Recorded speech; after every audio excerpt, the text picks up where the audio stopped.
काही तुम्ही मिळवणार नाही। त्याच्यातनं समाज सर्वसामान्य माझ्या बरोबर आहे, तो राहणारच आहे, कारण मी त्या सर्वसामान्य समाजाच्या बरोबर आहे। परंतु कोणी स्वतःला उघडं पाडू नका।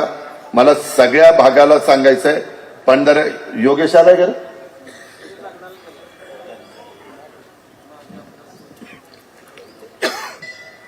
त्याच्या संदर्भ स्वप्नील आलाय का त्याचं डायरेक्टर बस झालं, त्याचं बहिणीला नगरसेवक पद झालं की काम संपलं का? कुठे आहे? हा, आईला चुकून बहिणीला म्हणलं।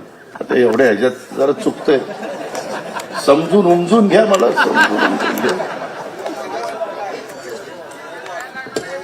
अरे पण स्वप्नील कुठे गेला?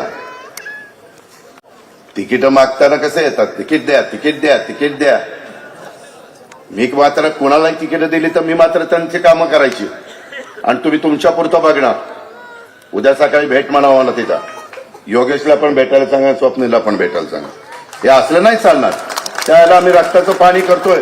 मी सुप्रीम कोर्टाच्या चीफ जस्टिस साहेबांचा कार्यक्रम करून इथं आलोय। आता उद्या सकाळी नांदेडला चाललोय, अमित शाह साहेब येणार आहेत, फार महत्वाचा कार्यक्रम नांदेडला आहे। कॅनोल जनाई श्रीसाई सांगितलं हा, शासकीय नर्सिंग महाविद्यालय, त्याच्यामध्ये आपल्या मुलींच्या करता पण पुरुष पण ते कोर्स करू शकतात। 55 कोटी रुपयाचं फार सुंदर प्लॅन केलं, तो झाला ना, ते तुम्ही बघितल्यावर तुम्ही पण आश्चर्यचकित व्हाल। आता आपलं जुनं बस स्थानक होतं ना MIDCचं, त्याच्याच ठिकाणी करतोय, फार छान प्लॅन केलाय।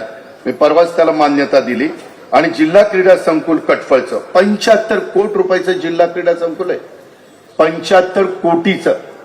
ते झाल्यानंतर नवीन जनरेशनला, काहींना बारामतीमध्ये प्रॅक्टिस करायची तिथं करा, काहींना आमच्या माळेगावच्या ठिकाणी करायची, तिथं आपण सगळी सुविधा देतोय। आणि इथं तर सगळ्यात चांगली सुविधा ती आपण त्या बाबतीमध्ये देतोय। ह्या गोष्टीचा पण आपण नोंद कृपा करून माझ्या सहकारी मित्रांनी घ्यावी, अशा प्रकारची माझी तुम्हाला आग्रहाची विनंती। हे आपण बारामतीमध्ये करतोय, परंतु ह्या सगळ्यांना जिल्हा परिषदेमध्ये का पाठवायचंय? आम्ही जुन्नरमध्ये देखील वेगवेगळ्या